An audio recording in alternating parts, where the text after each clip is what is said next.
So they put it on Monday Night Football, and so it will be. Week 11 of the National Football League will wrap up with that game later. We'll talk plenty about the games yesterday, and we also have a Gwynn and Chris overtime for you. So you'll be able to pick that up. Scraby will post it on our YouTube page around 4 o'clock today, and we'll have all of the highlights and everything from the football. But maybe more important, guys, we'll have all of the highlights from the wedding. Yes, I am back from Moab, Utah, after officiating the wedding of my godson Connor and his lovely bride Alex. Happy to say I'm in one piece, and they are together as one. So I must have said the right things.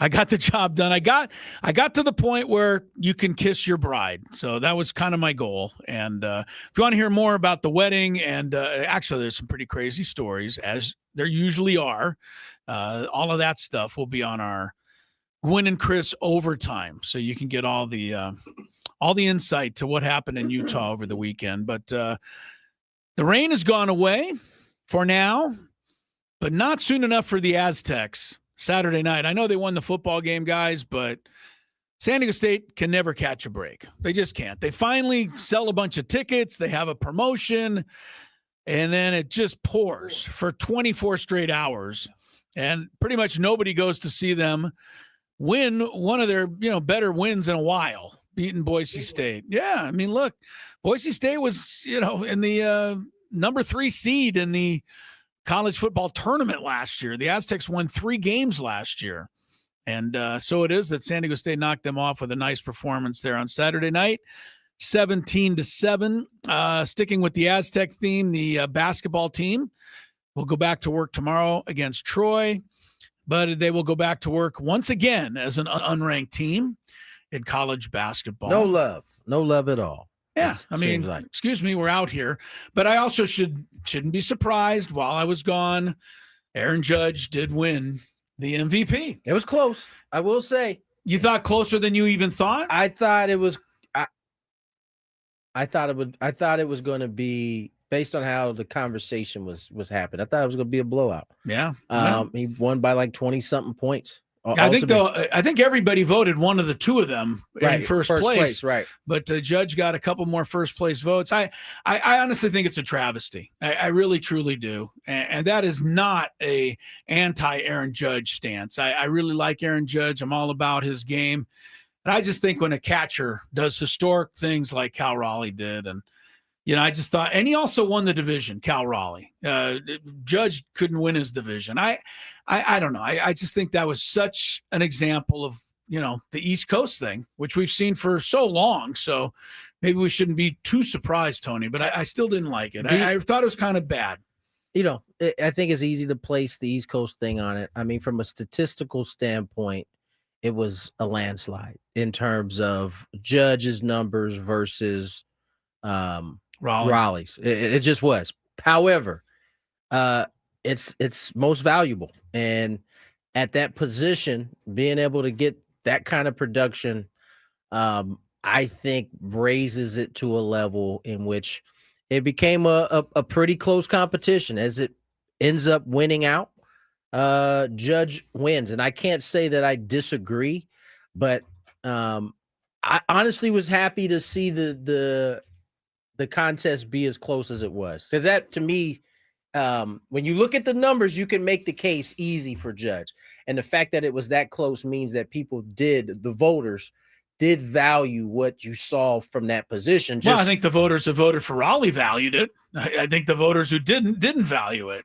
That's kind of what bothers me, Tony. But you don't. I think you owe it as a voter to look a little deeper than the numbers. I just think you do. I think that's why you have so many voters. He had 17 second place votes to Judge's 17 first place votes. Guys, I know you look to me for. Please tie-breaking vote in this whole thing. Yes, please clear this up. I always ask myself, would that team have made the playoffs without that player? And I think the Mariners maybe could have made the playoffs without Cal Raleigh. Really? Yankees are definitely not making the playoffs without Aaron Judge. They didn't have Aaron Judge for a long time, and they did make the playoffs. You know what's crazy? I think Aaron Judge, before I spurt off some numbers. Let me go and get I think it's like less than 10 games difference from what they played. In terms of what they played. I did. I had this argument as I was arguing for Cal Raleigh at this point. Yeah. During the Aaron season Judge missed a ton of time. with somebody from New York. Because, look at the records when they were both out. I was like, they barely missed any time. It's not even enough. Isn't that that's my definition of MVP. Like, if you remove that person from the team, are they a completely different team? I think if you remove You're Cal going to tell Raleigh, me that if you moved Cal Raleigh from the team, you've had the same pitching all year with a backup catcher? I can't answer that. You don't know that. Anyway, all right, I'll end my argument on this one. I'll let everybody decide for themselves. But how about, should we not even just change the NL MVP? I mean, is Ohtani just automatically going to get it? He got every vote. Did anyone else at least deserve a vote? Did Schwarber deserve one vote? Did somebody somewhere deserve a vote? Or does we just have to assume it's hard based on the fact that he's, what he is, a Swiss Army knife, which we've never the likes of seen. It's just a unanimous thing for Ohtani. How many has he got now? 4? Yep. I mean, he might get 14 MVPs before it's all over. As long as he is pitching and hitting at this level, I guess there's nothing we can do. It pains me to say that, but I know the fact is we've never seen anything like it, and it's our responsibility, I think, not ours in particular, but the writers in particular, not to get bored with what they're seeing, because that's where it's headed. We're already having the conversation now. Like, does anybody else deserve a vote? Actually, no. I mean, no one else is. No one else is getting on the mound and hitting at the same time and doing it at this level. And doing it pretty well. Right. So let's not get bored with what we're seeing. I know he plays for the Dodgers, and that is a problem in itself. But in terms of what he's doing, there still isn't anything we've ever seen. Maybe I should be happy that the East Coast voters seem to be able to notice what Ohtani's doing. They recognize They just can't see what Cal Raleigh did for some reason. I also believe Seattle further west. Did I miss something there? Again, that kind of speaks to how incredible what he's doing. Yeah. I go back to the Jason Stark article, which I do like Jason Stark. He has great stuff, but he was saying that the Dodgers aren't breaking baseball. And I say that to say, I think the writers right now are loving this era of baseball, and they want to be on the right side of covering Ohtani. I voted for him for all of his MVPs. So you brought up the whole ruining baseball. So was Babe ruining baseball at the time? The money wasn't even close to being a thing back then. It's the money. It's not the player that's turning the tide. Well, the money was kind of the thing back then. Let's take a look at the situation. I know you were there, so tell us. The Red Sox had Babe Ruth. The owner of the Red Sox wanted to fund a play called No No Nanette. In order to get the money to fund that play, he had to give Babe Ruth to the Yankees so he could get the money. So it was about the money, even though just a different amount of money. Terrible investment on his part. That was why he traded Babe Ruth for a play. He was into the arts. He was into the arts. I just think he was into the arts. He was into the arts. When Chris asked, does someone else deserve a vote? I think Kyle Schwarber definitely deserved a vote. I would like to see the Philadelphia guy maybe give him a vote. Come on, you watched him all year. Could have given him a vote. What vote? First? He's ever first place vote? Yeah, I'm saying a first place Schwarber vote. That one. I'm giving him at least one. If Schwarber played for the Padres and had that year, I think as a Padre guy, I would have said, you know what? Ohtani's going to win anyway. I'm going to show a little love for Schwarber. That's not supposed to be how it works. That's supposed to be how I work it, Tony. Speaking of the Padres, Kyle Hart signed today, so he'll be back next year. And we're close with AJ Preller by all estimations. It seems like he's very close to an extension. You're still kind of down on it. The only thing that freaks me out is why do we keep saying it's close when it's not? Well, I think it's close. Maybe it's close. I mean, you got to dot a lot of I's. You got to cross a lot of T's. You guys say, maybe it is close. Well, everybody's saying it is. I mean, it's been close for 3 weeks. But no one was saying I just want AJ to feel the security of his job. That means he could do a better job. I think he can. I think in that world, I think he can. He signed through the year, so I think he's going to do his job regardless, one way or another. All right. We'll talk some more. Plenty of Padres, of course. A lot of football to discuss. Big weekend in college football. And the NBA is starting to crank up a little bit here. I told you the Bulls after the 5-0, Tony, would be. They lost a tough one, man. Did you see that winning shot? I did. Fall away 3-pointer. That was nasty. In double overtime? Come on. Be nicer than that. Yeah, so we'll get into that. We got our usual stuff. We got some Daily Gambit and a Big Five to get to. A lot of good stuff. A couple of late breaking stories. Jamar Chase did apparently, not even apparently now, did spit on Jalen Ramsey. And the NFL has suspended him 1 game. That just came down a little bit ago. And the other news, Virginia Tech will soon become one of my least favorite college football teams because they are close to bringing in James Franklin from the disposed Penn State coach. So we'll talk about all that stuff and more. Gwynn and Chris, happy you're with us. Happy to be here. Starting off a Monday on 97.3 The Fan. Every now and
Matthew Scraby.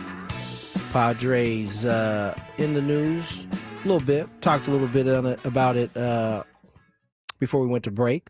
NFL, we kind of hit on it before we went to break about one Jamar Chase. Chris mentioned he has been suspended one game. And this is a little bit different than the first game of the season, I believe, where what was the Carter defensive tackle for the Eagles?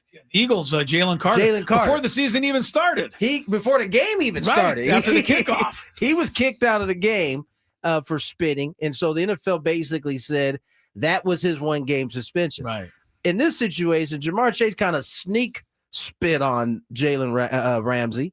And Jalen Ramsey was the one who was actually ejected for throwing a punch. And then in my mind, Jalen Ramsey was lying to everybody and trying to get away with a punch until the video came out. Yeah, now video came out. First, let me say this.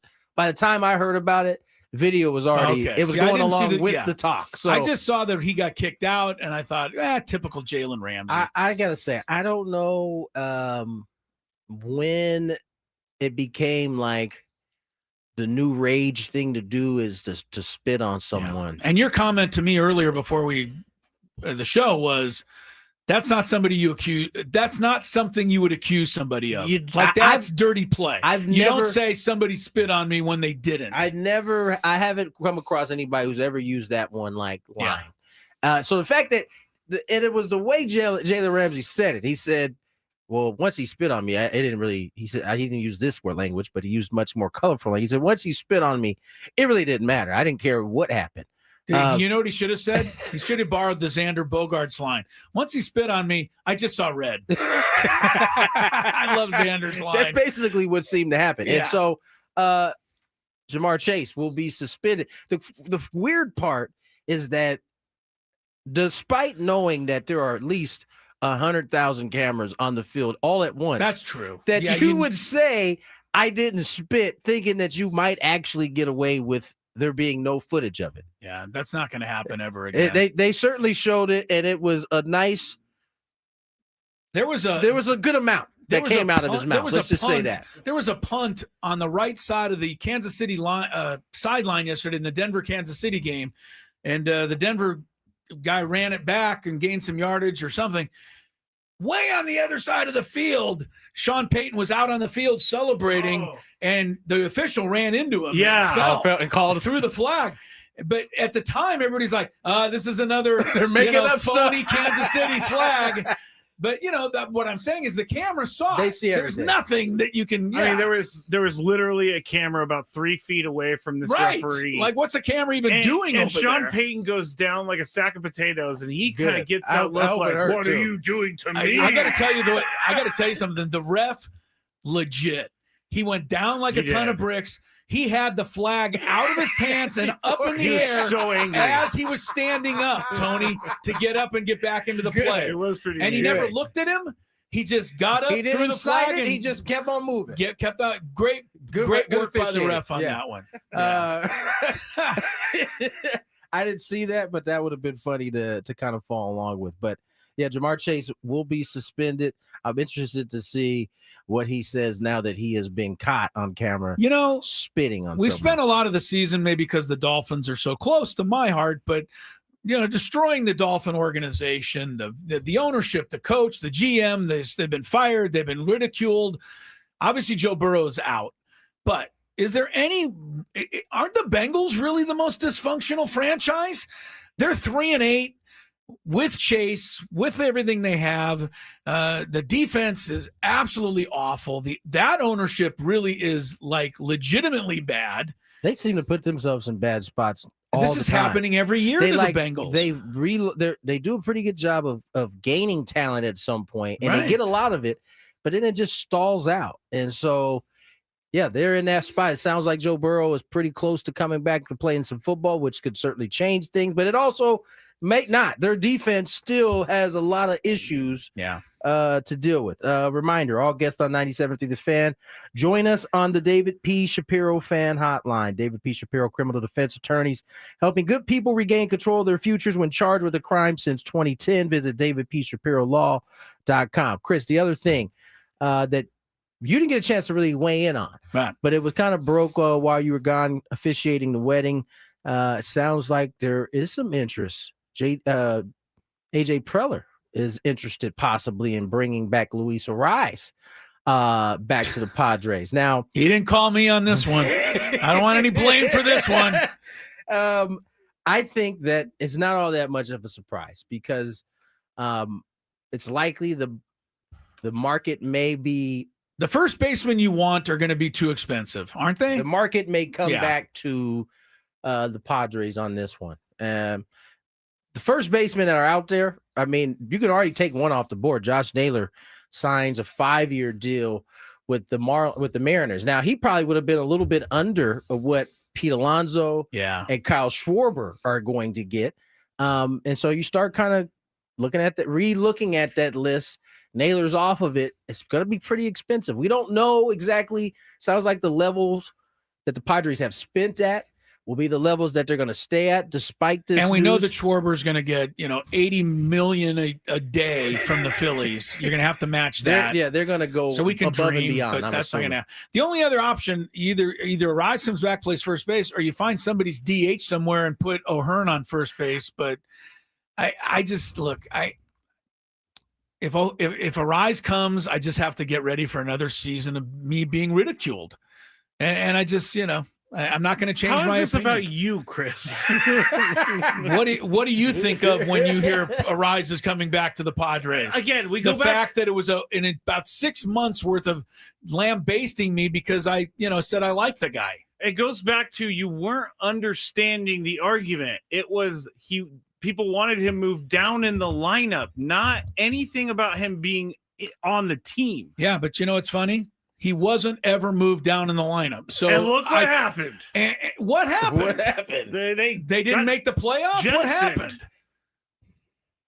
Yeah. See, there's more thoughts like that right there. Yeah. That guy. You guy. Tony just pointed Cody out. Bellinger, Rhys Hoskins. Rhys Hoskins, I think, is a wash at this point. I think he's done. Or he looked like he was. Are you bringing up other possibilities? Those are names that have popped up in the free agent first baseman class. Yeah. We'll see. You know what I'm going to say. That's great, but you better bat him eighth so people will leave me alone. That's fine. That'll be fine with you. You got Mr. He knows everything about how to put a lineup together over there. We got a lot of new you and everybody else out there who is looked at an analytic and decided that's how it has to be. Ryan O'Hearn's another option there. Goldschmidt, Carlos Santana, that would probably be in a range that you can handle, but is it the production that you're going to get? So I don't know. I think that will continue to kind of become clearer and clearer as the market sets itself for what the Padres will be able to get. I think their first priority, regardless, is still starting pitching. It won't be at that position unless something falls to them, I think. Yeah. And every day you pick up a report that Michael King is headed here and Dylan Cease is headed there. I did see something, and it that doesn't mean a popped up on lot to my phone. me. I mean, until somebody signs. So I don't know what publication I saw it, but it was, I think the title was "Why the Padres Won't Have to Break the Bank to Sign Michael King."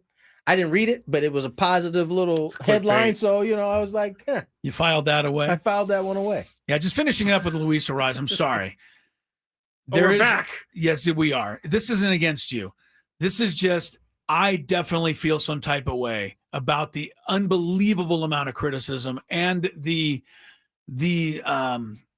nastiness of the criticism I receive for sticking up for the guy. Oh my! So you're right. I'm holding on to it. I'm not. I can't. God, this was like 3 months ago. All right. Well, it'll all come up again if he returns. Just admit you were wrong, and everything feels better. What was he wrong about? Yeah. If you tell me what I was wrong He about. was wrong about what people wanted him to feel. which was move him down in the lineup. Are you the spokesman for the people that wanted him to feel? So they told you that this is how they wanted him to feel. We've all been trying to tell it to him for like 2 months. Right. The people in the chat. And so since the Padres didn't move him down in the lineup as you wanted, your fault. Is my fault. It's your fault because that's what I never got. No one said that. Okay, what is it? I'm sorry. That's what you just said. That he said that people don't want him on the team at all. There were some people that said but that, mostly people just wanted to move down in the order because they're realistic. Oh, so let me get. So you're speaking for the people that mostly wanted him to just move down. Scraby is a man of the people. Scraby is the man of the man. People were definitely what Tyler is saying something. I'm not sure what he was referring to. So all right, let's get to break. There's plenty more of this. We only got a short show, but welcome back, Chris. Whatever, there's been some time apart. This is typically how the show goes. What are we gonna talk about? Oh, that's what we're gonna talk about. Padres baseball awards. We didn't quite get to that on Friday. I know they handed out the MVPs. I think we talked a little bit about it before we went away for Thursday night football. But did you talk about it on Friday a little bit? Briefly, but not much of. We'll get into some of those awards on the other side. More Gwynn and Chris. Ben and Woods on the Fan. The director of athletics. It's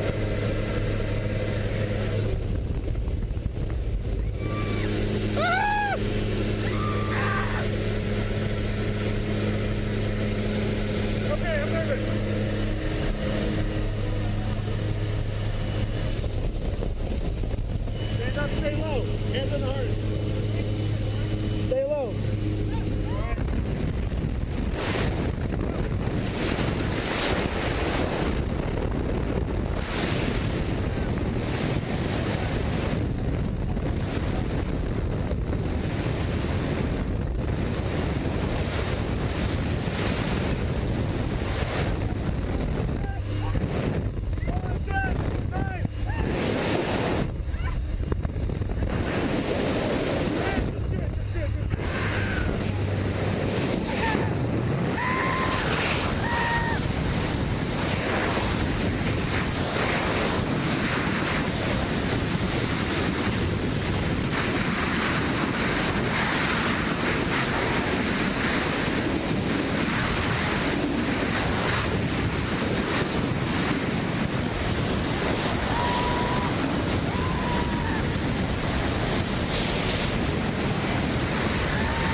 real tandem student right there. I tried. I wrecked your good job, buddy. Fun, huh? You need help with anything?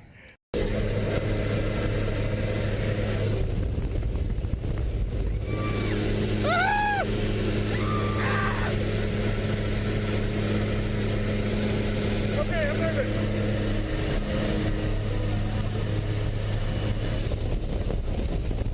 Stand up, stay low. Hands on the heart.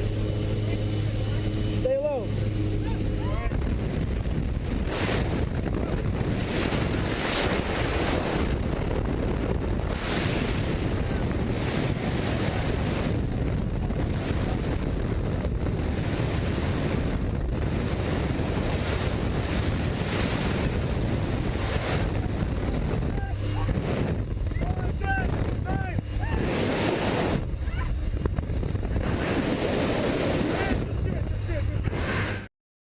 All right, Monday, fun day. Gwynn and Chris, 97.3 The Fan. Chris Ello, Tony Gwynn Jr., Matt Scraby. Together in our Odyssey Palace studios. I have a question. When Yes. you get done. When did we start doing the Manic Monday thing?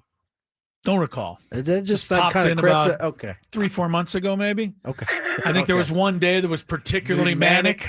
It was I've been just sticking with it, I stuck ever guess. since. I mean, I can only sing in my head. Just another manic Monday.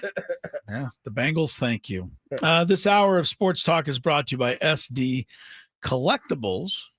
Get ready, sports and Pokemon collectors. I'd like to hear from a Pokemon collector. You're looking at one. Okay. That Well, doesn't I'm going to give you surprise me I'm going at to give you all. the floor in a second. SD Collectibles card show is back. It's at Liberty Station. Over 100 vendor tables this Saturday and Sunday. Find sports cards, Pokemon memorabilia, and more. SDcollectibles.com. Get information this Saturday at Liberty Station for you collectors out there. SDcollectibles.com. Scraby, Mm-hmm. what in the world draws you to collecting Pokemon, and exactly what is it? Because to me, that is along the lines of 6-7. Like I don't understand it. I'm with you on the 6-7 thing. Okay. I don't actually collect these anymore, but you can used collect to. Pokemon cards just like baseball cards, and you can get rare cards and stuff like that. We were talking about this on Friday because I read this. The people on the chat think that if I was a Pokemon, I would be Snorlax, which I don't want to be Snorlax. That Snorlax is the means lazy, absolutely sleepy, fat nothing one, and to I me. don't agree with that whatsoever. So I'd rather be a were Jigglypuff you one of before I these was a jokers Snorlax. like, walking into the ocean looking No. for Pokemon Go. Holding Pokemon. your phone up and go, hey! I did try it. And there You was did. like actually a Poke Gym close to us, and so What does that look like? you go and it's like in a virtual world, and so then you can like work out against things, and you can go to Poke Stops and like buy things. And Interesting. like remember when the people in the Central Park were trying to chase like a rare Pokemon because it showed up, and they were like trampling all these plants and things. Wow. I don't remember any of that. So everybody, I'm sure who's- it happened though, but Yeah, I don't remember any of it. I believe you. Sure. Chris is like, I'm sorry I asked. Yeah, I am. NFL Monday Night Football, Dallas, Las Vegas tonight. Atlanta Falcons season has gone right down the tubes, and Michael Penix gonna miss the rest of the season. Looks like anyway. Sources are saying that. Falcons also wide receiver Drake London week to week with a knee issue. So there's that. I wonder how Adam Klug is feeling right about now. He was pretty excited when they went to, was it He- 3-2? yeah, I think yeah. they beat somebody. He came in a week after being so disappointed. He was feeling pretty really fired good, up, yeah. kind of like Scraby is today, about a win over the Cardinals. He's quite that's giddy. how we're gonna phrase it. He's quite giddy, That's how we're gonna phrase quite it. giddy about this win today.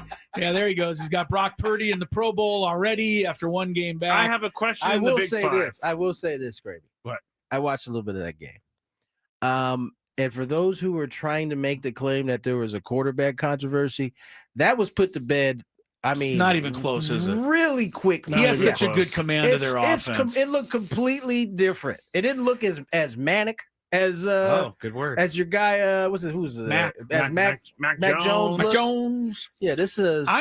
The other thing when I watch the 49ers highlights and play is like, why doesn't somebody ever cover McCaffrey? He runs out there. There's no one near him. It's amazing. And I know Scravy's going to say, well, that's just great play design. No, I was going to say. I don't get it. He's Like, a you should have matchup- 3 guys follow him wherever he goes. He's a matchup. I was watching this video over the weekend. He's a matchup nightmare because what do?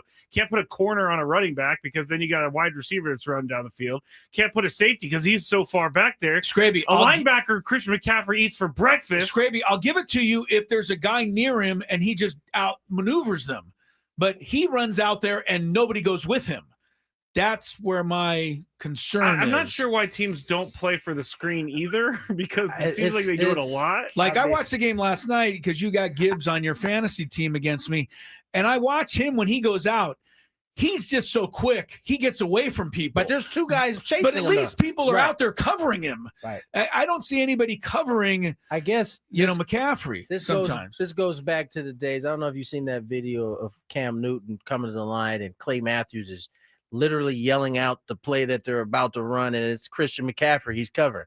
It didn't matter. He still threw the ball to Crease and okay, that's fine. You've been doing your study. Watch this. He still throws it to Cam And McCaffrey. he still runs and it, he yeah. still runs in the end zone. So Yeah. it may not really matter if It doesn't seem to matter. Yeah, for sure. The 49ers do need a kicker again, though, Scrabe. Your boy Pinheiro hurt himself. He kicked 3 field goals. I know he had time to do that. I got no time for kickers who get hurt. Okay, Scraby I is got no just time. ruthless when it comes to kicking. I got no time for kickers. How do you pull a hamstring kicking a field goal? I mean, you're kicking a field goal. That's exactly how you pull your hamstring. You're using your kicking muscle, Scrabe. You Right. know all about that. my flexor digitorum. You suffered an injury in that regard. Real quick, Lisa Isn't that- says, Isn't that ironic that he's talking about kickers like this? This dude couldn't Same lift thing his- happened to him. lift I'm his not a foot. professional kicker. Just saying. Anyone, this is from Lisa on the chat. Anyone with kids the past 10, 12 years remembers Pokemon Go and driving around searching for the characters. I'm sure. I guess yeah, I was- and that had to drive a parent crazy. My wife and I were not good parents. Your parents we were not participating in driving kid any is kids around. to driving find around looking a for virtual thing. You're looking for something nobody can see. No one. And the parent is like, "What You are just you look looking crazy. for?" You just look crazy. Honestly, I think it helped the parents get the kids out of the house for a little bit. Okay. Well, didn't you have to go with them? My kids, Depending on the age. thankfully, yeah. were not into Pokemon. Yeah. Pokemon. A Excuse couple me. of They're just NBA too cool. quick NBA notes. Spurs Wembayama Victor Wemby out for a few weeks. He few stayed in, years. he stayed Yeah, in that'd be long bad. enough to give you guys the business. Though, He didn't hit a tying 3 against the Bulls, and then the next time down, a winning 3. And not now only he's did hurt. Not only did he hit a tie, he like waved the whole team off. Like, He hey, did. nah, get out. I got this. And then he stepped back from 30 feet at 7'7". You're like, okay. yeah, that was cold. LeBron James is coming back, going to be practicing with the Lakers. So they're 10-4, by the way, Tony. We should give a mention to your club. They've been pretty darn good so far. I thought one of the best quotes of the weekend was Austin Reeves making light that Bronny James was getting a start in the NBA and his dad was being sent down to the South Bay Lakers to get reactivated. Well, we all know that the only reason LeBron James is on the team is because Bronny's there and he helped him get back. That's right. John Morant's season continues to go south, out 2 weeks, calf muscle. And then the baseball. You talked about it going into the break. The award winners, we went over the MVP. Skeens won the Cy Young, going away. Yeah. Scooble beat out Crochet. So that's back-to-back years for both those guys, right? Back-to-back years in that. Oh, and no. back-to-back years. Skeens didn't win it. He got rookie of the He year. rookie of the year Rookie last year. year, right? But still, But back-to-back years for the managers, though. the managers was Yes. what it was. First time that's ever happened. I don't want to take anything away from Stephen Vogt, who won again in the American League. But seriously, how did he beat out John Schneider? Schneider's team was in last place That's what I last said. year. This year, they were the number 1 ranked team in the number 1 seed. It was from. I don't get that. It was pretty much from the halfway point on, too. They never relinquished. I that. didn't get that. Yeah. So, I don't want to take it away from the guy who won, but Listen, that didn't seem to make sense. I think the theme that we saw was a nod to the non-major market Okay. squads, right? I think You had Arnold, I think it's Matt Arnold, win the executive of the year, back-to-back years for Milwaukee. You had back-to-back manager years for Milwaukee and the Guardians, both small market teams. Okay, so you can't win the manager of the year if you're a big market. Although I don't think Toronto would be a big market. Toronto's one of the biggest, bigger markets. Yeah. But to your point though, it doesn't change what John Snyder was able to do. I mean, from last place to the number one seed, to me seems like almost a given that you would win. Yeah. They had the all MLB were announced last week. I ran through it, did not see a Padre on there. There was not. So, never mind all of that. The reliever of the year, I think, was really surprising. Not that Diaz in the National League, he's won it 3 times now. He had a much better ERA than Suarez did. I can't complain a lot there. But Aroldis Chapman, winning it in the American League, he deserved it. But where did he come from? He was almost out of baseball. The Red Sox said, come on in and be the closer, and then he was lights out the whole year. Did his fastball go away for a couple of years, No. Tony, or did he just not have it working? I think I don't think the Yankees did him any favor. I think that situation kind of played itself out in a way that maybe teams were leery of Aroldis, but whatever it did, it seemed to put a chip on his shoulder. Because he came back, his fastball was around the same as it's always been, but it's the other complementary stuff and his command. I remember when he struck out Manny last season when he was with the Pirates, and Manny just smiled at him like that was ridiculous. That seemed sometimes that's all you can do, Chris. Yeah, that seemed to be the return of Aroldis Chapman. Comeback player of the year, Acuna and DeGrom. Both guys coming off big injuries. I can't believe this. Outstanding DH, Shohei Ohtani. What? Yeah. No way. Kyle Schwarber gets he gets shafted again. Gets shafted again. He probably was a unanimous vote again. Meanwhile, the Hall of Fame names are out. I think we should, to me, this is worthy of a congratulations to Cole Hamels, right? Sure. Rancho Bernardo, local guy. For sure. And he's a Hall of Fame ballot guy, and he's got a chance to get some votes. He got the best chance of the new guys. Probably of the new guys. I think that's great. I mean, Cole Hamels, what a great career he ended up having. I remember him pitching. I don't know if you ever – what was the age thing there, Tony? I faced Cole when he was a freshman. Okay. I was a senior. He was a freshman. And – did you see anything that looked like he might be good? No, I didn't. Oh, really? Not as a freshman. I mean, he was a tall, skinny. Yeah. He wasn't throwing that hard yet. And then so fast forward 3 years when he was a senior, I remember coming back down. And, Cole was really good friends with a neighbor of mine that lived by. So I knew him beforehand. And so coming back to see him pitch as a senior, I was like, oh, yeah, this dude, he's going to be the real deal. Well, and he had a great career. So congrats to him. He'll be on the ballot. Some of the other names, Ryan Braun, a good hitter. I don't think quite Hall of Fame. Matt Kemp also some moments. I don't really know that any of the new names are legit Hall of Fame guys yet, but I think a lot of the guys returning on the ballot will be interesting. Yeah. And Beltran was the one who came the closest. Again, the biggest argument is going to be the holdovers like A-Rod, Manny Ramirez. I don't know what Andrew Jones, what's holding him back. Yeah, I think he didn't get caught up in that. I think he's going to make a big jump. I think Andrew's going to make a huge jump next year, especially considering that what you just mentioned about some of the new names outside of Cole. There should be some openings. Not really being, quite on that scale yet at this point. At least first time ballot through. Yeah. So that'll be the World Series, the MVP balloting. I think Manny Ramirez and A-Rod, for sure. So is Manny. Those are MVP or Hall of Fame players. And to me, they did what they did in their era, and they were still far ahead of and better than everybody. To me, they're Hall of Fame. I think Jimmy Rollins is a hell of a player to only get 18% of the vote, Tony.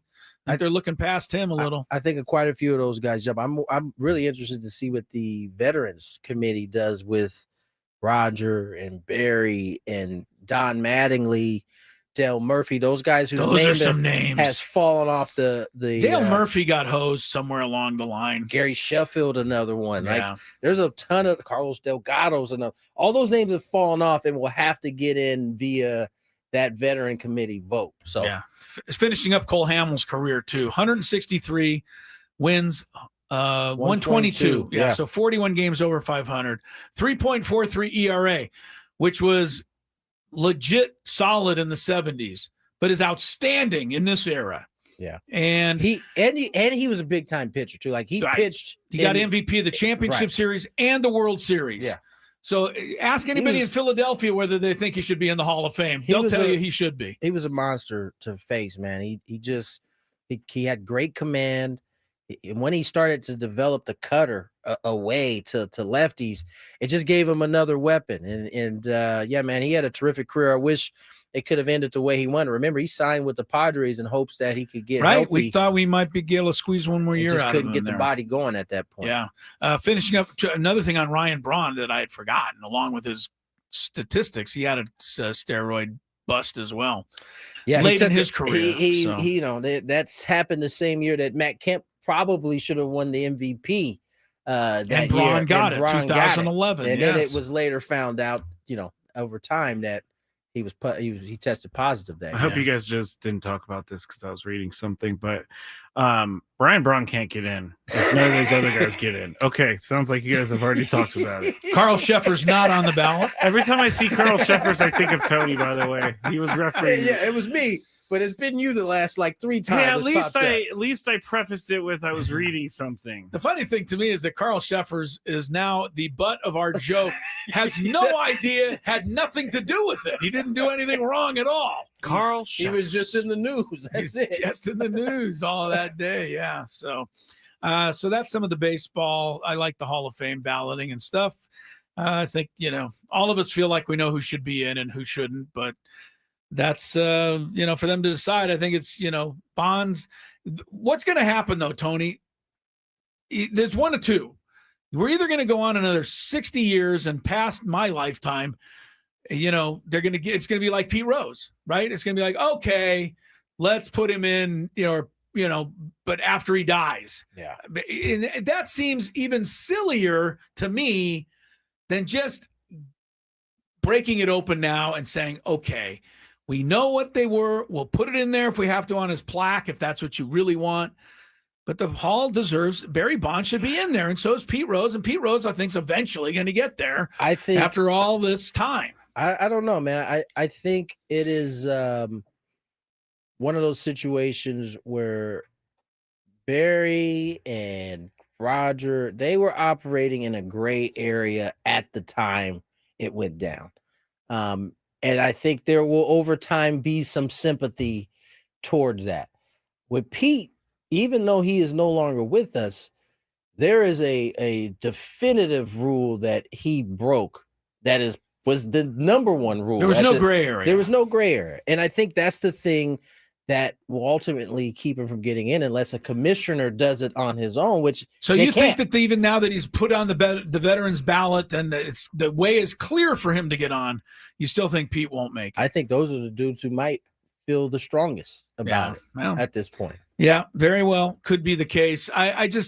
My biggest argument on Barry Bonds is that he was clearly a Hall of Famer had he stepped off the field completely in 1998 and never played another minute. Right. So that anyway, but I understand people who say you did what you did and it's going to cost you. Yep.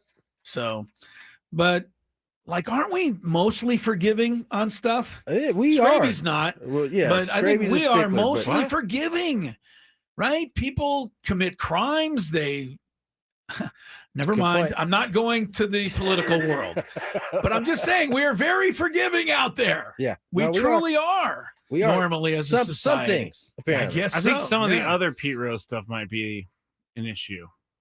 Which one? Like dating underage girls, and that should have been an issue for. Listen, there's a lot of that. In the Hall of Fame. Not a lot of that, but a lot of Ty Cobb was a horrendous human being. A lot of bad humans. Character flaws. Yes, there's a lot of that. O.J. Simpson's never taken out of the NFL Hall of Fame. Still there.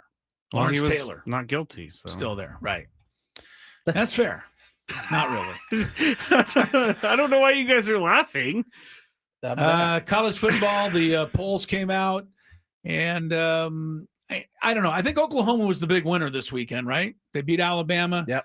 Looks like the SEC is probably going to get 5 teams now out of the 12 in the tournament. They're not happy about that. They won all 12. They won all 12. They won all 12. You know, there are people in sports that I dislike, and then there's Paul Feinbaum. Oh, And to hear this guy look into the camera and just give it the old, I don't care what they do. The best 12 teams ought to make it. And he's obviously sticking up for his own boys in the SEC. But you know what?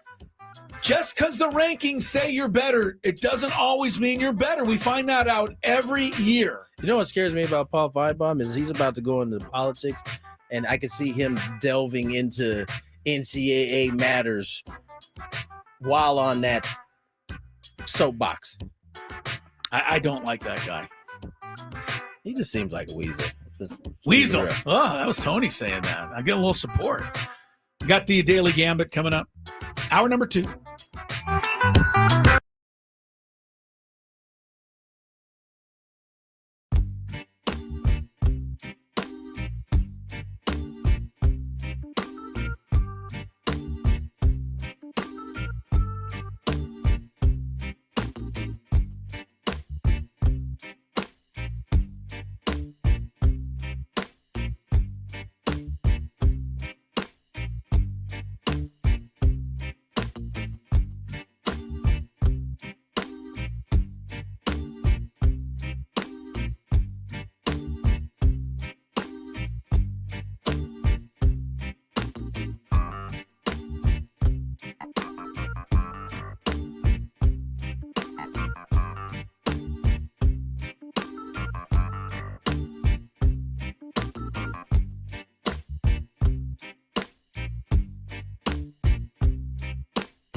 Have an easy holiday only at Staples. Save on the top tech and gaming gifts, plus shipping supplies and services to get your packages there safely. Don't miss 40% off custom cards, evites, photo gifts, wrapping paper, and more. Staples. That was easy, although it wasn't that easy. Thank you for saying that.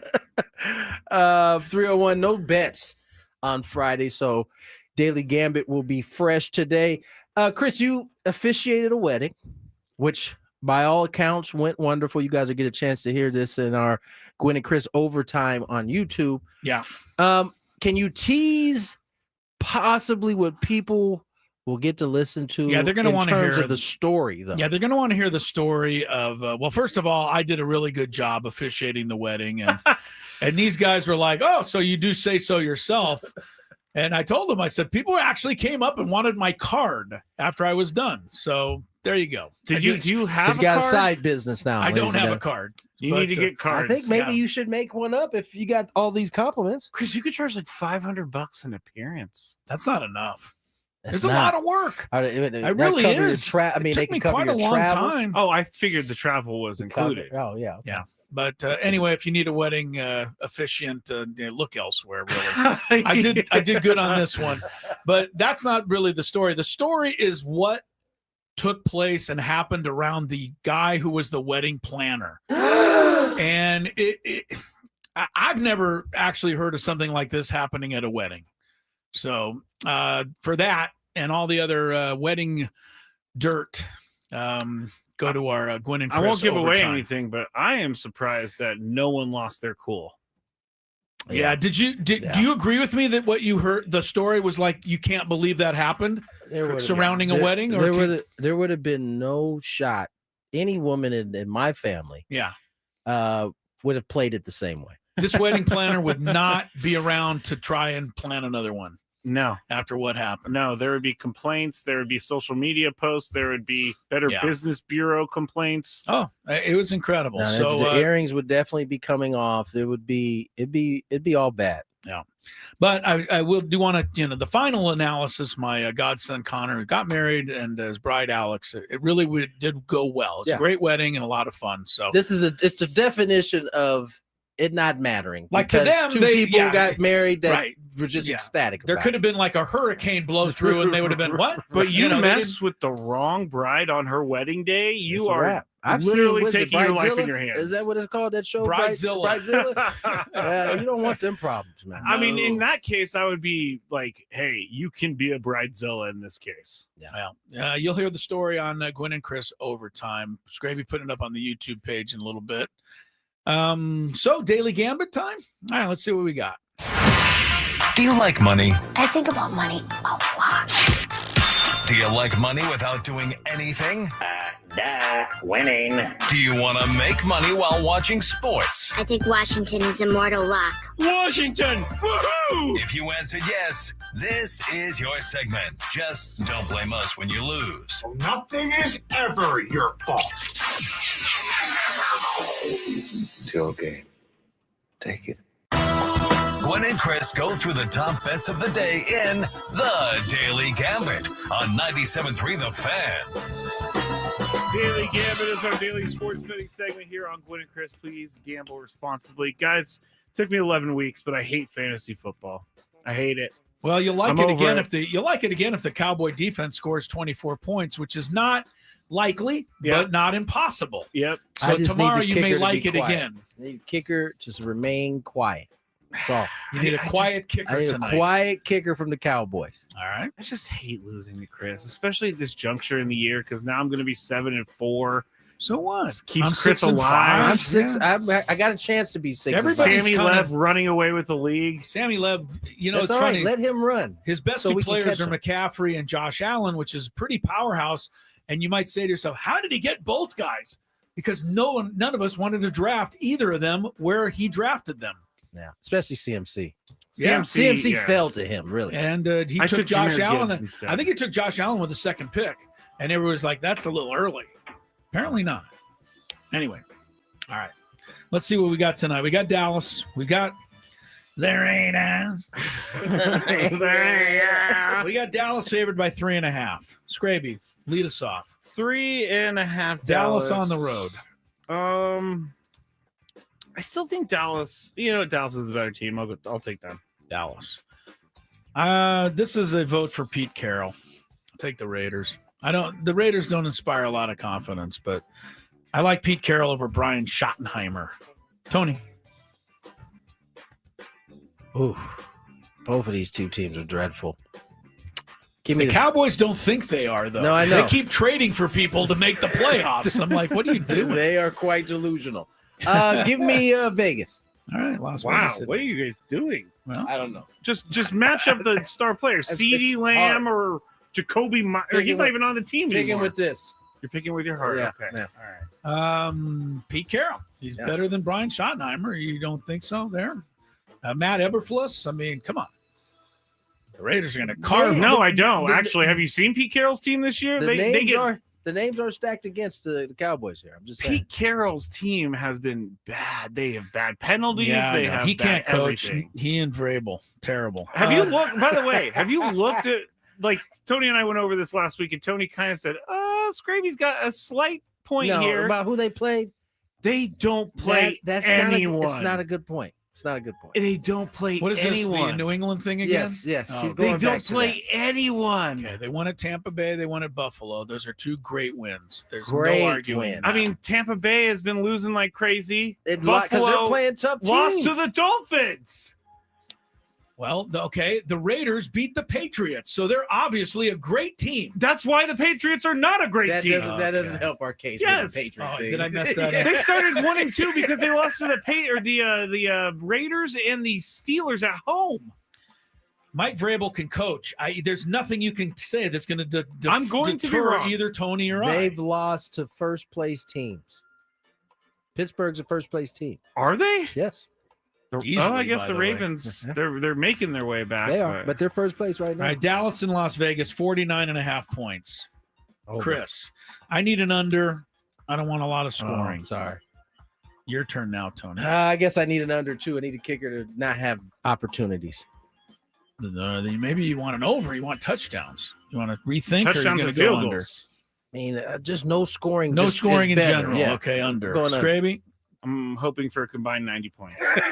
Going over. Hopefully most of them, but Pick that's going to hurt. sixes on the defense. Yeah, a lot of them. Well, look, I have not packed that away as a win yet because I've seen crazier things. Dak Prescott minus 25 yards against Geno. Tony. Dak minus 25 yards passing, of course. I mean, Cowboys defense this is what they do best. They bring you to life. they are so, not good. Give me Geno. Geno plus 25. Scraby. I've lost all faith in Geno. I'm going Dak. Dak. This seems like a Dak, but I know what you're saying. Really, Scraby brought it up. The Raiders, other than Brock Bowers, but then again, I don't think He's the been Cowboys hurt are all smarter. year. Oh, and he's not playing? He's playing. Oh, he's Oh, back. Yeah. yeah. Okay, I see But what I'm you're just saying. saying, Matt Eberflus probably doesn't know that yet and has not designed anything to defend him. College basketball. This bothers me still. You've got a non-conference game tonight with Oregon 14.5 over Oregon State. Like they're not in the same conference. They're not even close to each other anymore. Nope. I just find it weird. They just share a state name. But That's it. that's weird. To me, I don't like it, but I hate guess it. that's college sports for sure. Scraby, who do you like here? Oregon, the 2-touchdown favorite in a college basketball game over the Beavs. For the, I almost called them the Padres, the Aztec strength of schedule, I will take Smart. Oregon. Yeah, the Aztecs will be playing Oregon soon. I'll take Oregon for that same reason, Scrabe. I All like that. right. Make it three of us. Three of us. All right, into the NBA we go. Pistons have won 9 in a row. The Pacers are 1-12. I didn't know they were that bad. Detroit's favored by 11.5 in this one. Yeah, Detroit's been rolling. I'll take them. Tony? Yep. Detroit. Basketball. Big fan of Cade Cunningham. You hated that PA announcer, though, didn't you, back in the day? Detroit basketball. Oh, yeah, I wasn't a fan. Yeah, that was famous during the Laker finals. That's why you don't like it. Wasn't feeling that Yeah, at I didn't all. think you'd like that. It's great. And it seemed like it was always their basketball. And so he was blabbering it endlessly. Scraby. Pistons. Pistons. OKC, you don't see this line in the NBA often. 17.5 over New Orleans. Of course, the Thunder are 13-1. The Pels are 2-11, Tony. Fired the coach, Yeah. Yeah. OKC. 17.5. Scraby. Zion eating or playing? I think he's hurt. Eating. You can take a wild guess. What a jerk. Is it me? Is he eating? Or says the man who game is time decision. says the man who is now svelte thanks to SD No, fat loss. I've fallen off in the last week and a half. I'm gonna go with the Hornets. That's a lot of points. The Hornets, okay, they're not playing in this game. That's Like right. The Pelicans, maybe? Pelicans. They used to be the Hornets. Yeah, I'll take the Pelicans too. 17.5. I even wrote OKC versus the Hornets. Giannis or SGA, same points. So who scores more tonight? Giannis is playing at Cleveland. Tony, or no, Scraby. Sorry, Giannis at Cleveland. SGA at New Orleans. I'm gonna go with Points. SG. No, I'm gonna go with Giannis. I'm going to take Giannis. This SGA just doesn't need to score that many tonight against a bad team. SGA is going to have no resistance. So give me SGA. SGA. I'm taking Giannis also. And finally, don't look now, probably because Tony hasn't bet on him in a while.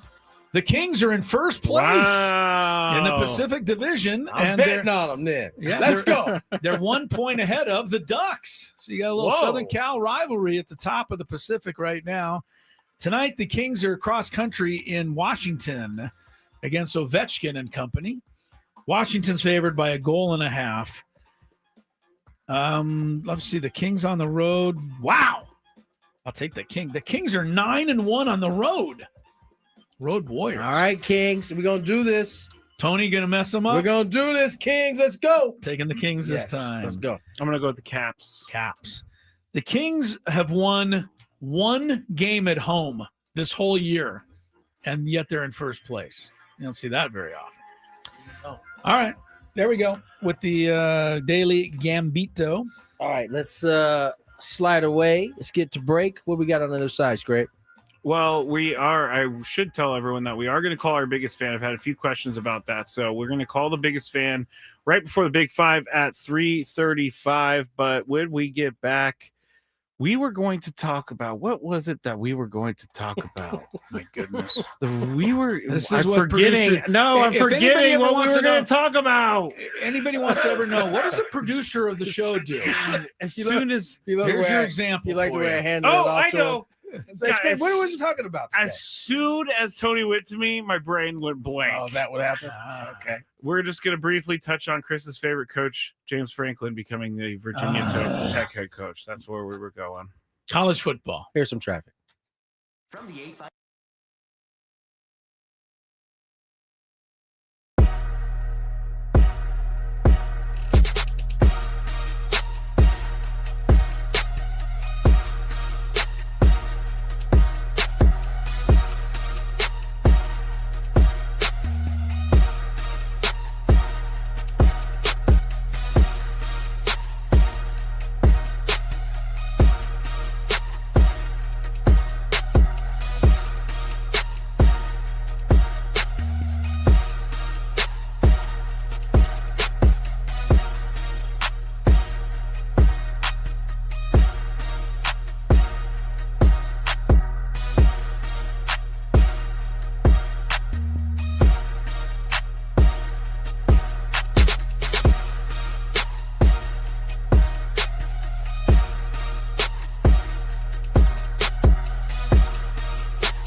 Jr., Scraby.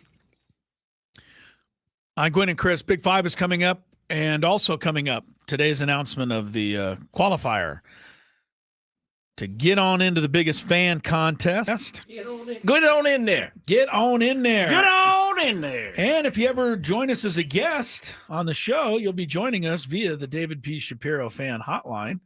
I love that guy. Did I ever tell you guys? David P. Shapiro, criminal defense attorneys, helping good people regain control of their future when they're charged with a crime. Kind of like this wedding planner might be.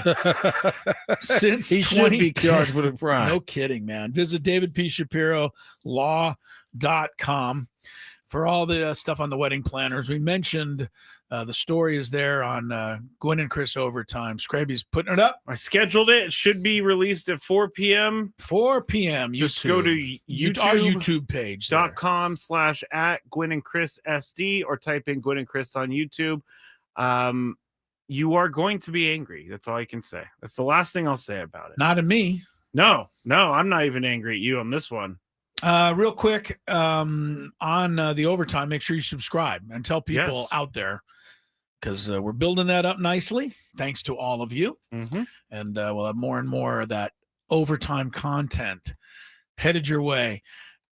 Rain didn't go away Saturday night. Aztecs 17-7 over Boise State.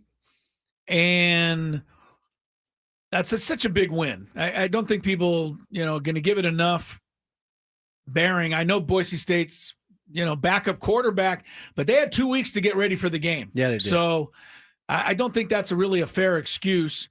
The rain was the same for both teams. The Aztecs couldn't throw for much yardage. Boise State couldn't. So what did the game come down to? Who was going to be bigger, stronger, tougher, and meaner on the line?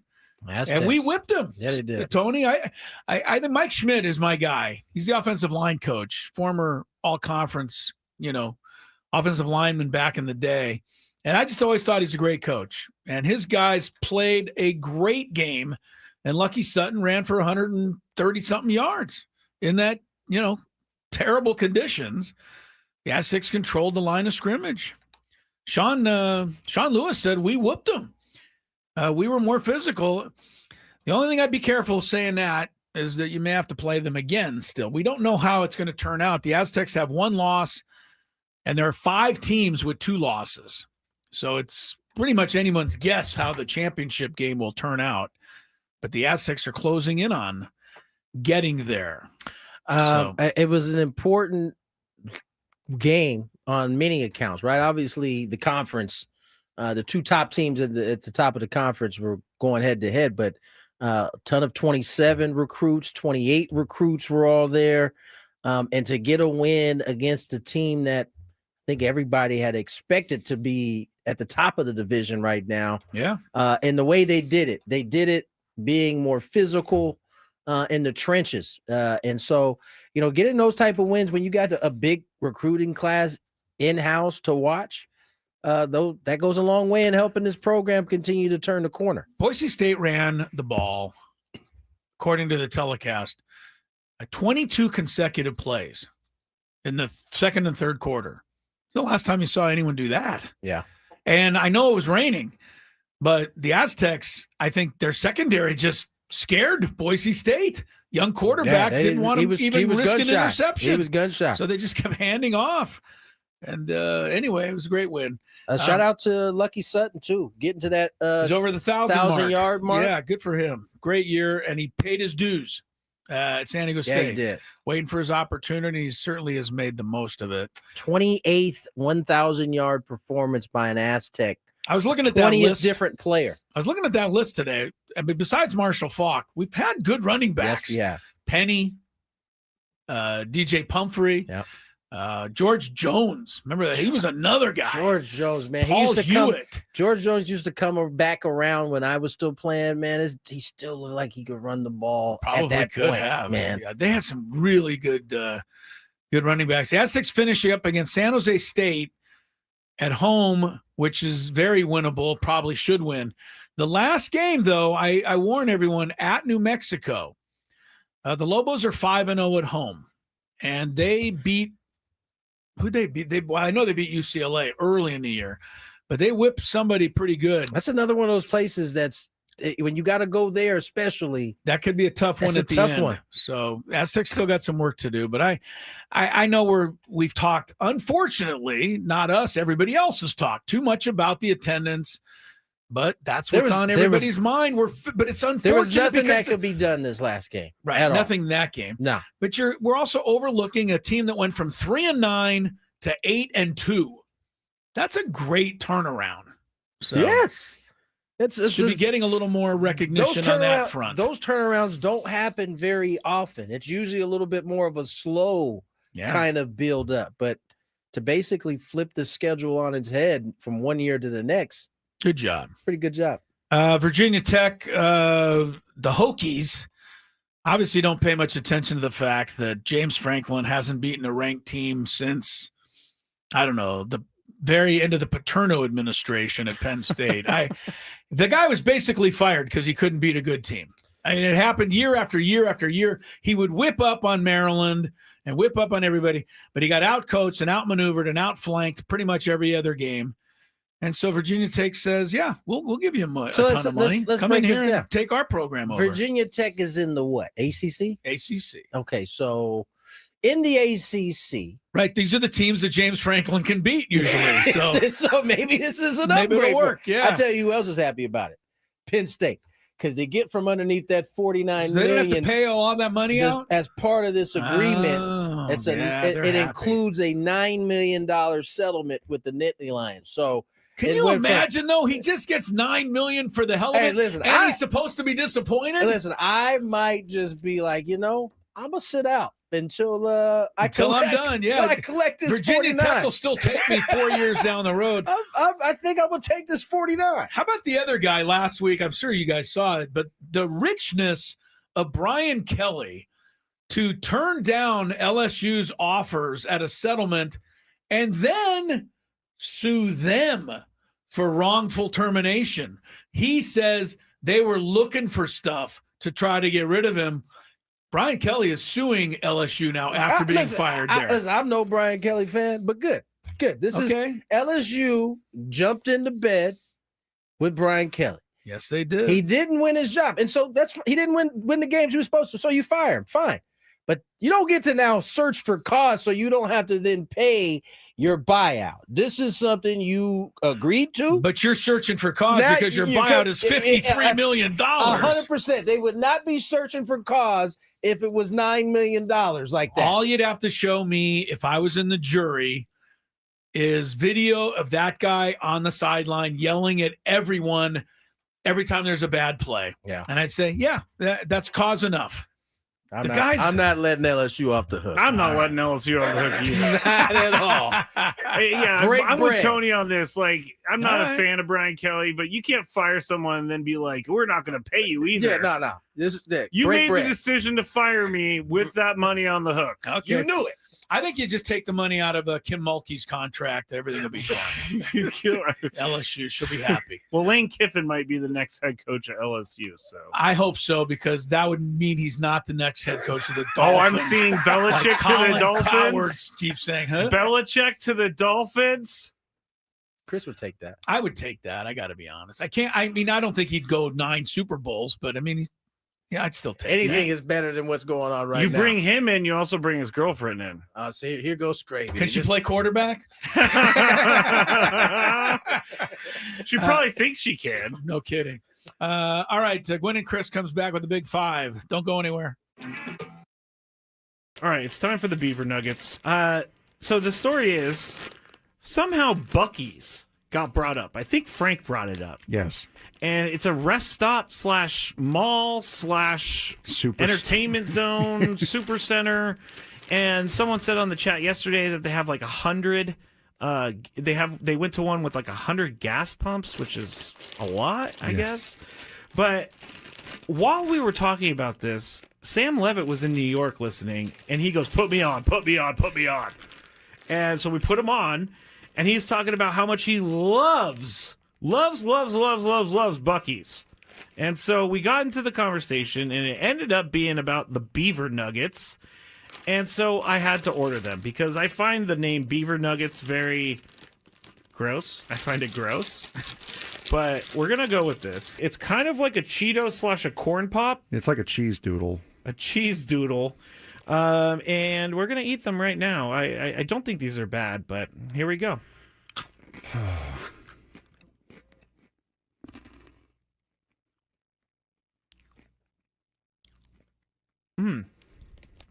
I like it. It tastes like a corn pop. I was just saying it tastes like a waffle, really. It does kind of taste like a waffle. You know what? I'm in. These are good. Yeah, I'm not. You want another one? No, I don't want another one. But yeah, I mean, it tastes like a waffle, like a waffle with syrup on it. It's pretty good. I gotta say. I'm not hating these at all. Actually, they're very good. I like this. The waffle is a perfect explanation. If you've ever had, I'm sorry, I'm talking on the microphone with food in my mouth. But if you've ever had a, what is it? A Lay's potato chip that's waffle flavor. It's kind of like that. Sad Fryer says, are they cheesy? No, they're not cheesy at all, actually. They're sweet. No, it's like a hard waffle with syrup on it. With dried encrusted syrup on it. Now, I don't exactly know what the puff is. It could be just fake something. Most likely. I mean, it's like caramel a little bit too. All right, I gotta stop eating these because I will eat the whole bag. I love these things. I'm gonna leave them here though because I will eat this if I go home. It's just gonna be a bunch of beaver nuggets in my bed as I sleepwalk or something like that. All right, it's time for the beaver nuggets. So the story is somehow Buc-ee's got brought up. I think Frank brought it up. Yes. And it's a rest stop / mall / entertainment zone, super center. And someone said on the chat yesterday that they have like 100. They went to one with like 100 gas pumps, which is a lot, I guess. But while we were talking about this, Sam Levitt was in New York listening, and he goes, put me on. And so we put him on, and he's talking about how much he loves Buc-ee's. And so we got into the conversation, and it ended up being about the beaver nuggets. And so I had to order them because I find the name Beaver Nuggets very gross. I find it gross. But we're going to go with this. It's kind of like a Cheeto / a corn pop. It's like a cheese doodle. A cheese doodle. And we're going to eat them right now. I don't think these are bad, but here we go.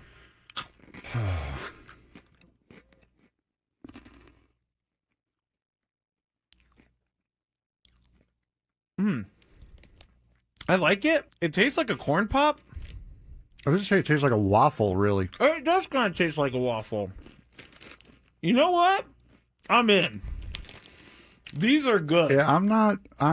You want another one? No, I don't want another one. But yeah, I mean, it tastes like a waffle, like a waffle with syrup on it. It's pretty good. I gotta say. I'm not hating these at all. Actually, they're very good. I like this. The waffle is a perfect explanation. If you've ever had, I'm sorry, I'm talking on the microphone with food in my mouth. But if you've ever had a, what is it? A Lay's potato chip that's waffle flavor. It's kind of like that. Sad Fryer says, are they cheesy? No, they're not cheesy at all, actually. They're sweet. No, it's like a hard waffle with syrup on it. With dried encrusted syrup on it. Now, I don't exactly know what the puff is. It could be just fake something. Most likely. I mean, it's like caramel a little bit too. All right, I gotta stop eating these because I will eat the whole bag. I love these things. I'm gonna leave them here though because I will eat this if I go home. It's just gonna be a bunch of beaver nuggets in my bed as I sleepwalk or something like that. All right, it's time for the beaver nuggets. So the story is somehow Buc-ee's got brought up. I think Frank brought it up. Yes. And it's a rest stop / mall / entertainment zone, super center. And someone said on the chat yesterday that they have like 100. They went to one with like 100 gas pumps, which is a lot, I guess. But while we were talking about this, Sam Levitt was in New York listening, and he goes, "Put me on, put me on, put me on." And so we put him on, and he's talking about how much he loves Buc-ee's. Congratulations to today's biggest fan, Ryan Orlando of San Marcos. Give us a call within the next 10 minutes at 833-288-0973, and you'll qualify for our grand prize. 20 tickets for you and your friends for a night in our Odyssey Suite at a Padre game with all the fan staff later this season. Remember to register your name at 973thefansd.com/biggest fan. So, Ryan Orlando, 833-288-0973. Tick tock. Clock is ticking. Scraby's got a big 5. Is it any good today, Scrape? It's much better than it was last Thursday. Yeah, last Thursday, boy. I have a quick bulletin before we go to the big 5. Do you have a number one? Oh, come on. I think I'll come up. No, I have one in mind. I'm just making sure we're going to get there before I write it all out. Okay. Quick bulletin. Beware, all you high school basketball fans. Tonight is my first high school basketball refereeing game. Yes. So. And that also brings up. We now go to our resident referee, Chris Ello. Could be coming to a gym near you tonight. Chris Ello starts his refereeing. We start our high school coverage here shortly. Next week, week after. Oh, good. Michael Flicks will be back with us once again to do it once a week. So love it. Stay tuned, ladies and gentlemen. All right, ready? Oh, it's me, huh? Yeah. Let's get to the big 5. After some traffic? From the 855 Get Ross Traffic Center, protecting San Diego after accidents or injury. Traffic report brought to you by the California Office of Traffic Safety and Caltrans. Watch out, you got a crash on the 8 on the eastbound side right at Spring Street. It's in the center divider. And then another accident on the 67 southbound at Bradley Avenue slows you down. This time the right lane is blocked. You are stop and go southbound on the 805. The left lane is closed with another collision at El Cajon Boulevard. That's exit 16. And then watch out for a collision on the 94 eastbound connector for the 805. My mom, My dad works for Caltrans. on the freeway. Right next to speeding cars. Please be careful. Flashing lights mean move over. Brought to you by the kids of Caltrans. It's that time of the show when we check on the latest in sports. Only the most important topics and questions are brought to light. Stop what you're doing and listen. These news stories will astound and amaze you. The one, the only. Oh my God, who the hell cares? The Big 5 starts now on 97.3 The Fan. If you love Mediterranean food, try Spiro's for authentic Mediterranean cuisine in Coronado or La Jolla. For dining or takeout options, visit spiroscuisine.com. And as you heard earlier, Spiro's is going to be catering that event as well. So you will have food for your biggest fan game next season, which is awesome. Good food. It's delicious. Number 5. Last year, the Euros, Chris, were gone so fast I didn't even get one, which was very disappointing because they're good. All right, left-hander Kyle Hart is staying with the Padres, agreeing to a 1-year, $1.2 million contract that does include a club option for 2027. He gets a $1 million salary for 2026, and the Padres have the $2.5 million option with a $200,000 buyout. So, Chris, does Kyle Hart have a roster spot on opening day? I don't see why not, number one. Number two, we still might need a 5th starter. Don't forget, he was the 5th starter at the beginning of last year, right? Yeah. Kyle Hart did okay. I don't know if people, always were as confident with him, but he didn't really do a whole lot. I felt like he did better as a reliever at the end of the year. A little bit, but I think Kyle Hart's, $1 million pitcher in this day and age for sure. Man, that's good. That's a good payday. Tony, do you think he's on the opening day roster?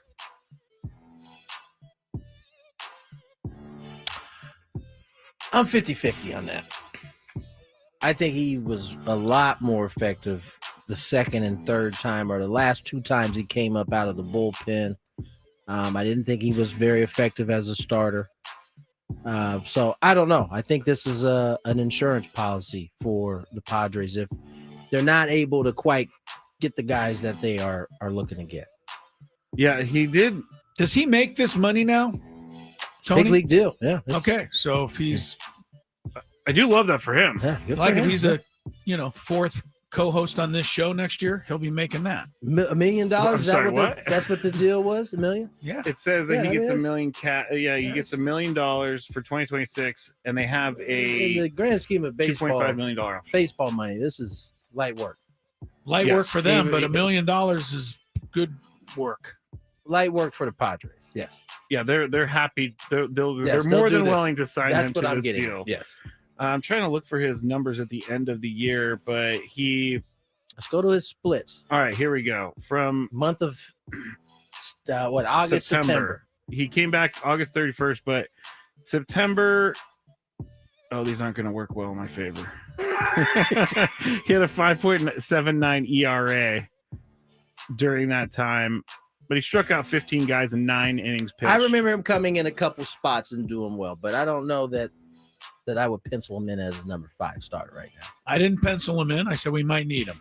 Oh, I thought the question. I'm sorry. The question you asked me was, does he make the opening day start or roster? Yeah, I'm sorry. I'm not willing to pencil that in. All right, Chris Sharpie did it, so it's stuck there forever. Number 4. The Broncos. Who are the Broncos? The Broncos beat the Chiefs, and shockingly, Kansas City's record now is 5-5 on the season. It's been a completely opposite year from last year, as Chris touched on earlier. If I could speak. In 2024, they were 11-0 in one-score games. In 2025, they're 0-5 so far in one-score games. So, Tony, you're up first. Which is more real? The Broncos 9-2 start or the Chiefs 5-5 start? Basically, are the Broncos actually this good, and are the Chiefs this bad? And they're not that bad. They're 500. I'm not willing to say the Broncos are that good yet. I'm just not. Probably because I don't like their head coach. That probably is blurring my vision on this a little bit. But I do think the 5-5 thing is real for the Chiefs. They got a big uphill climb. I mean, I think at this point, just getting to the playoffs would be a feat, considering all the teams that are in front of them right now. So, because I don't like the head coach of the Denver Broncos, and I actually believe that the Kansas City Chiefs may very well be in trouble, I'm going to give it to the Chiefs. Wow, Chris, the Broncos start. Oh, the Broncos are definitely a fugazi, and they're more of a fugazi now that J.K. Dobbins is out for the year. Yeah. They really have very little running attack. Your guy, R.J. Harvey. They didn't give it to Harvey at all, really. Who did they give it to yesterday? They didn't just let Knicks do it all. Yeah, pretty much. The Broncos are winning miracle game after miracle game. That'll end. Chiefs are 5-5. I'm going to just tell you, they got 4 of their last 7 at home. The 3 away are Cowboys, Titans, Raiders. I'm not saying they're going to go 7-0. They got a shot, but don't give up yet, you Chief haters. I'm just saying they still have a pulse. You're going to have to make sure they're in the grave and the dirt is on top of them. Last thing, did you see Mahomes on the final sack?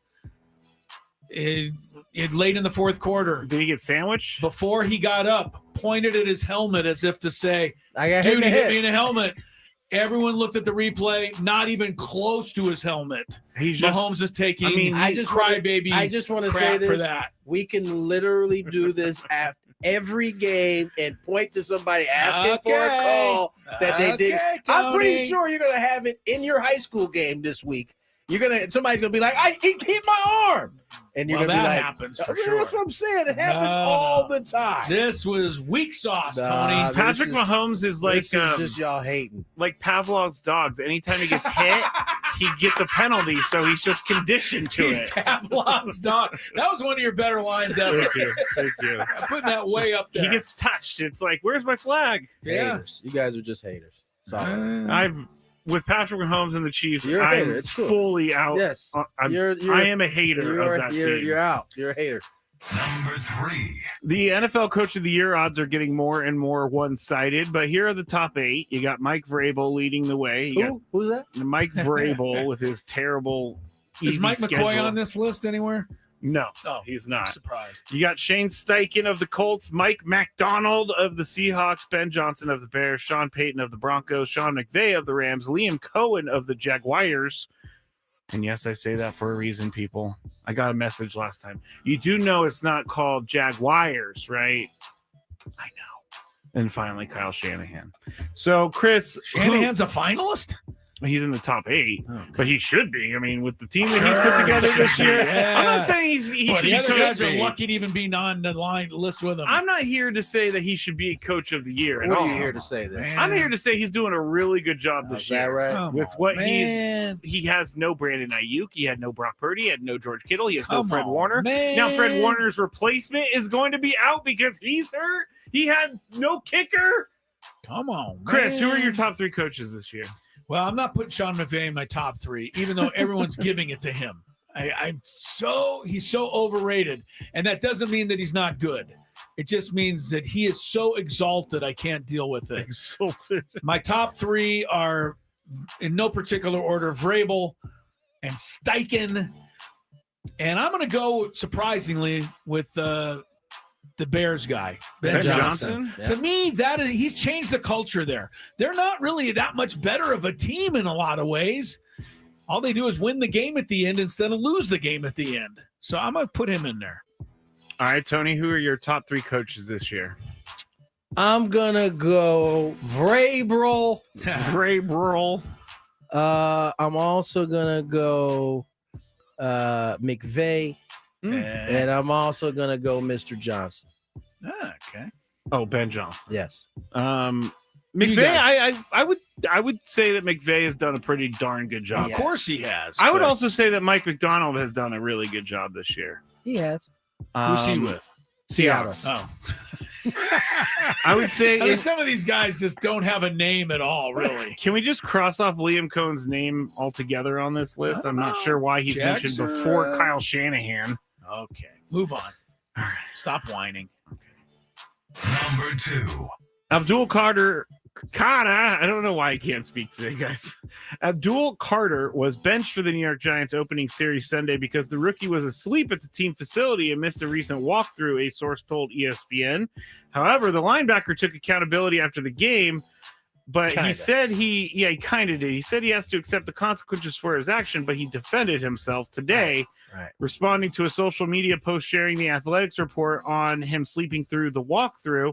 He denied that he slept through it. He tweeted, quote, I'm just reading from him. I'm getting treatment. Was not sleep, actually doing recovery. And then he went on to say, geez. Somebody told him to take a nap and rest. Okay, let me start that over because my voice is failing me right now. Quote on Twitter, was not sleep, actually doing recovery. Nonetheless, that's on me. And then he posted later, quote, when the hate don't work, they start telling lies. So I'm not even going to ask about Abdul Carter. Preach. Tuesday. Let's go ahead and finish, man. What is happening? Tony, the show's coming to a close. I'm going to tell you, I'm going to ask you this. We're not even talking about Abdul Carter. Okay, what are we asking? Is a first series benching actually a punishment? It doesn't feel I'm like glad you one. asked this because we don't know all that's happening. I just give you an example. Keon Coleman for the Buffalo Bills would have been probably their number 1 receiver. Was basically kept out of the game yesterday because he missed a team meeting or showed up late. And Randy Moss and those guys before the game were making the comment that this seems a little strange for just a missed position meeting, and he was there for the rest. Flip to this one. He just missed a piece of the walkthrough. And he was only kept out for a series. Yeah. One guy misses a whole game, one guy misses a series. So, we don't know if there were other infractions, if this was Abdul Carter's first one. So I guess it can. These guys want to play, ultimately. It doesn't hurt their pockets, but it's embarrassing not when the starting team is out there and you're on the bench sitting there because you're being punished. Yeah, people will ask why. 100%. Chris, is benching the first series a punishment in your mind? Not enough. Not enough? What do you want from him? Like, you want a full game? Full one half? Series not enough. A half? 12 plays? Rest of the season. Rest of the season. Yeah. I'm not sure. Every situation is a little different. But I think you make it, if it was Mike McDaniels, the guy missed a meeting, he'd elevate him to a, starter position. I was going to say Abdul Carter would love to play for the Dolphins. Yeah. I think you get more respect when you do stuff like that and make a statement with that. So maybe a series is okay. But what did you say? Keon Coleman got a whole game, right? He got a whole game. Yeah, they kept him out. Coach's decision not to play him because he missed a walkthrough. I mean, how did guys miss anything? Honestly, I feel like this is the only thing they have to do. What's the big man, the big offensive lineman that's got a lot of character for the Buffalo Bills? We see him all the time. He's a Pro Bowler.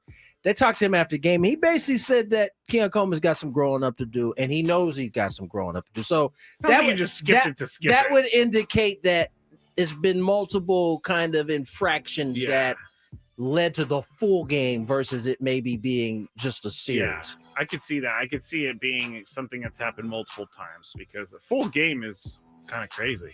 Number 1. All right, we did get to number 1, but I told Tony this earlier. I want to get your guys' opinion on if I'm a weirdo or not, and don't answer without the information.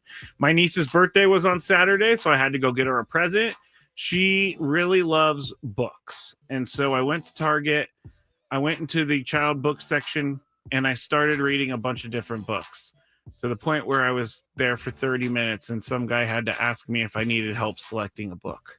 So, Chris, you're up first here. Is it weird that I spent 30 minutes reading children's books in Target on Saturday morning? I'd rather you be in the adult magazine section. The adult at Target? No, I know. 30 minutes in the child section? How old were these books? For 8 and under? 5 and under. 5 and under.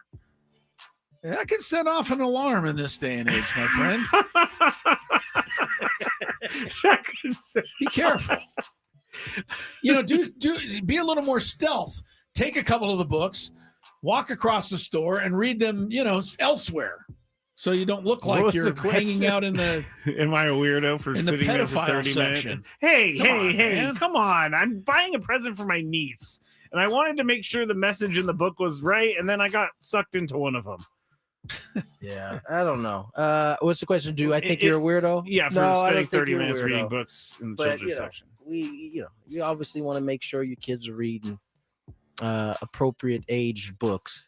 But I don't know that you need to be in there as long as you were. I think it's a little bit overboard.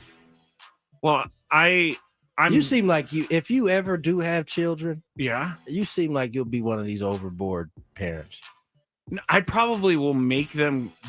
I probably will tell them that I walked uphill both ways in the snow. I have no doubt that you're about to make up some lies about how difficult it was for you. I ended up getting, if you're curious, How to Catch a Bigfoot.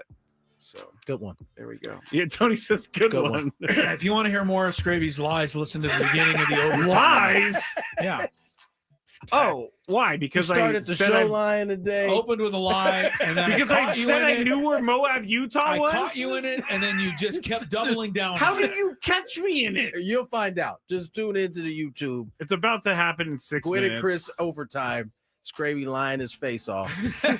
Someone in the chat said Scraby's reading Everybody Poops. Diary of a Wimpy Kid. Yeah. The video will be up. The overtime video is going to be up shortly. So, is it my out? It is indeed, huh?